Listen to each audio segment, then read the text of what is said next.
Bagalkot Congress ticket ಬಹುತೇಕ final ಆಗಿದೆ. Umesh ಮೇಟಿಗೆ ticket ಬಹುತೇಕ ಫಿಕ್ಸ್ ಅಂತ ಹೇಳಲಾಗ್ತದೆ. ಸಿಎಂ ಡಿಸಿಎಂ ಸುರ್ಜೇವಾಲಾ ಸಭೆಯಲ್ಲಿ ತೀರ್ಮಾನವನ್ನು ಮಾಡಲಾಗಿದೆ. ಕುಟುಂಬದ ಉಳಿದ ಆಕಾಂಕ್ಷಿಗಳಿಗೆ ಮನವೊಲಿಕೆಗೆ ನಿರ್ಧಾರ ಮಾಡಲಾಗಿದೆ. ಉಮೇಶ್ ಮೇಟಿಗೆ ಕೊಟ್ರೆ ಮಾದೇವಿ ಅವರು ನಾನು ಪಕ್ಷೇತರವಾಗಿ ಸ್ಪರ್ಧೆ ಮಾಡ್ತೀನಿ ಅಂತ ಹೇಳ್ತಾ ಇದ್ರು. ಉಮೇಶಿಗೆ ಕೊಟ್ರೆ ನಾನು ಸ್ಪರ್ಧೆ ಮಾಡಲ್ಲ ಅಂತ ಹೇಳಿದ್ದಾರೆ. ಮಲ್ಲಿಕಾರ್ಜುನ್ಗೆ ಕೊಟ್ರೆ ಸ್ಪರ್ಧೆ ಮಾಡ್ತೀನಿ ಅಂತ ಹೇಳಿದ್ರು. ಸೊ ಹೀಗಾಗಿ ಅವರ ಮನವೊಲಿಕೆ ಓಕೆ. ಬಾಯಕ್ಕ ಅವರು ಯಾರಿಗೆ ಕೊಟ್ಟರು ಓಕೆ ಅನ್ನುವಂಥ ರೀತಿಯಲ್ಲೇ ಇದ್ದಂಥ ನಿರ್ಧಾರ.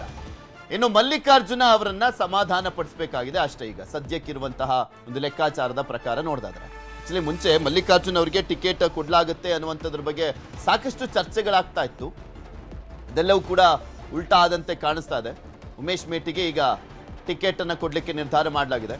ಕಳೆದ ಬಾರಿ ಸೋಲ್ನಿಂದ ಪಾಠ ಕಲ್ತಿರುವಂಥದ್ದು ಬಿಜೆಪಿ ಈಗ ಯಾರೆಲ್ಲ ಪಕ್ಷವನ್ನ ಬಿಟ್ಟು ಹೋಗಿದ್ರು ಅವ್ರನ್ನೆಲ್ಲರನ್ನೂ ಕೂಡ ಕರೆತರುವಂತ ಕೆಲಸವನ್ನ ಮಾಡಲಾಗ್ತದೆ.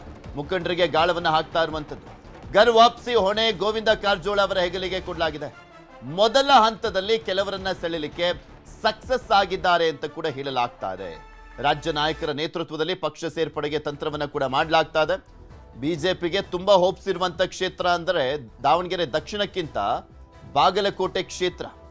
ಎಡ್ಜಲ್ ಸೋತಿದ್ದಂತ ಕ್ಷೇತ್ರ ಅದು. ಇದ್ರ ಬಗ್ಗೆ ಇನ್ನಷ್ಟು ಮಾಹಿತಿಯನ್ನ ಪಡ್ಕೊಳ್ಳೋಣ. ನಮ್ಮ ಬಾಗಲಕೋಟೆಯ ಪ್ರತಿನಿಧಿ ಮಂಜುನಾಥ್ ನಮ್ಮ ಜೊತೆ ದೂರವಾಣಿ ಸಂಪರ್ಕದಲ್ಲಿ ಜಾಯ್ನ್ ಆಗಿದ್ದಾರೆ. ಮಂಜು, ಇಲ್ಲಿ ಮಲ್ಲಿಕಾರ್ಜುನ್ ಅವರಿಗೆ ಟಿಕೆಟ್ ಕೊಡ್ಲಾಗುತ್ತೆ ಅಂತ ಹೇಳಲಾಗ್ತಾ ಇತ್ತು. ಕಡೆ ಕ್ಷಣದಲ್ಲಿ ಮಿಸ್ ಆಗಿ ಉಮೇಶ್ ಮೇಟಿ ಅವರಿಗೆ ಕೊಡ್ಲಾಗ್ತಾ ಇದೆ. ಸೊ ಅವ್ರಿಗೆ ಕೊಟ್ರೆ ಮಲ್ಲಿಕಾರ್ಜುನ್ ಏನಾದ್ರೂ ಅಸಮಾಧಾನಗೊಳ್ಳುವಂತ ಸಾಧ್ಯತೆ ಇದೆಯಾ? ಯಾವ ರೀತಿಯಾಗಿದೆ ಲೆಕ್ಕಾಚಾರ? ಮತ್ತೆ ಬಿಜೆಪಿ ಯಾವ ರೀತಿಯಾಗಿ ಈಗ ಆಲ್ರೆಡಿ ಪ್ರಚಾರವನ್ನ ಮಾಡ್ತಾ ಇದ್ದಾರೆ ಟಿಕೆಟ್ ಘೋಷಣೆ ಆದ ಬಳಿಕ? ಪೃಥ್ವಿರಾಜ್, ಬಹುತೇಕವಾಗಿ ಇವತ್ತು ಸಾಯಂಕಾಲದೊಳಗಡೆ ಕಾಂಗ್ರೆಸ್ನ ಅಧಿಕೃತ ಅಭ್ಯರ್ಥಿ ಘೋಷಣೆ ಆಗುವಂತಹ ಸಾಧ್ಯತೆ ಇದೆ. ಇಲ್ಲಿ ಬಾಗಲಕೋಟೆ ಉಪಚುನಾವಣೆಯಲ್ಲಿ ಇದೀಗ ಉಮೇಶ್ ಮೇಟಿ ಅವರ ಹೆಸರು ಹೆಚ್ಚಾಗಿ ಕೇಳಿ ಬಂದಿರೋದ್ರಿಂದಾಗಿ ಉಮೇಶ್ ಮೇಟಿಗೆ ಬಹುತೇಕವಾಗಿ ಟಿಕೆಟ್ ಅಂತಿಮ ಆಗುತ್ತೆ ಅನ್ನುವಂಥದ್ದು ಇಲ್ಲಿ ಚರ್ಚೆ ನಡೀತಾ ಇರುವಂತದ್ದು. ಇದ್ರ ಮಧ್ಯೆ ಉಮೇಶ್ ಮೇಟಿ ಅವರಿಗೆ ಟಿಕೆಟ್ ಆದಂತ ಸಂದರ್ಭದಲ್ಲಿ ಮಲ್ಲಿಕಾರ್ಜುನ್ ಮೇಟಿ ಅವರು ಅಸಮಾಧಾನಗೊಳ್ಳುವಂತದ್ದಾಗಿರ್ಬೋದು ಅಥವಾ ವಿರೋಧ ವ್ಯಕ್ತಪಡಿಸುವಂತದ್ದು, ಇಂತಹ ಒಂದು ಬೆಳವಣಿಗೆಗಳು ಯಾವುದೂ ಕೂಡ ಕಂಡು ಬರ್ಲಿಕ್ಕೆ ಸಾಧ್ಯ ಇಲ್ಲ ಅನ್ನುವಂತಹ ವಾತಾವರಣ ಇದೆ.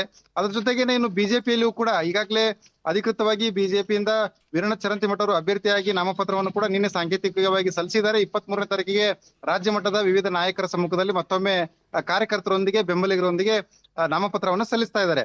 ಇದರ ಮಧ್ಯೆನೇ ಇದೀಗ ಆಪರೇಷನ್ ಕಮಲ ಶುರುವಾಗಿರುವಂತದ್ದು. ಇಲ್ಲಿ ಅಂದ್ರೆ ಕಳೆದ ಚುನಾವಣೆಯಲ್ಲಿ ಅಸಮಾಧಾನಗೊಂಡು ಪಕ್ಷ ಬಿಟ್ಟಂತಹ ನಾಯಕರನ್ನ ವಾಪಸ್ ಪಕ್ಷಕ್ಕೆ ಕರ್ಕೊಂಡು ಬರ್ಬೇಕು ಅನ್ನುವಂತ ಹಿನ್ನೆಲೆಯಲ್ಲಿ ಒಂದು ಪ್ರಯತ್ನ ನಡೀತಾ ಇದೆ. ಆ ಒಂದು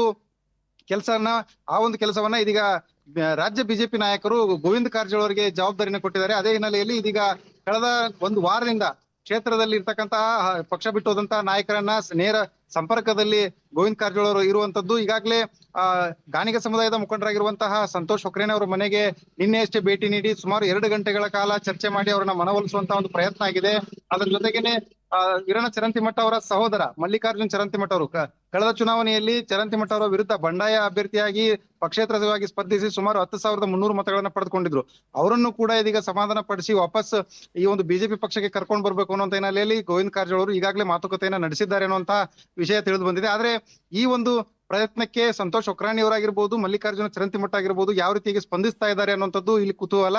ಏನು ಕಳೆದ ಒಂದು ವಾರದಿಂದ ಈ ಒಂದು ಪ್ರಕ್ರಿಯೆ ನಡೀತಾ ಇದ್ರು ಕೂಡ 23ನೇ ತಾರೀಕಿನವರೆಗೆ ಯಾವುದೇ ಒಂದು ವಿಷಯವನ್ನ ನಾವು ಹೇಳೋದಕ್ಕೆ ಸಾಧ್ಯ ಇಲ್ಲ ಅನ್ನುವಂತಹ ಮಾತನ್ನ ಹೇಳಿದ್ದಾರೆ ಅನ್ನುವಂಥದ್ದು ಬಿಜೆಪಿ ವಲಯಗಳಿಂದ ಕೇಳಿ ಬರ್ತಾ ಇರುವಂತಹ ಮಾತು.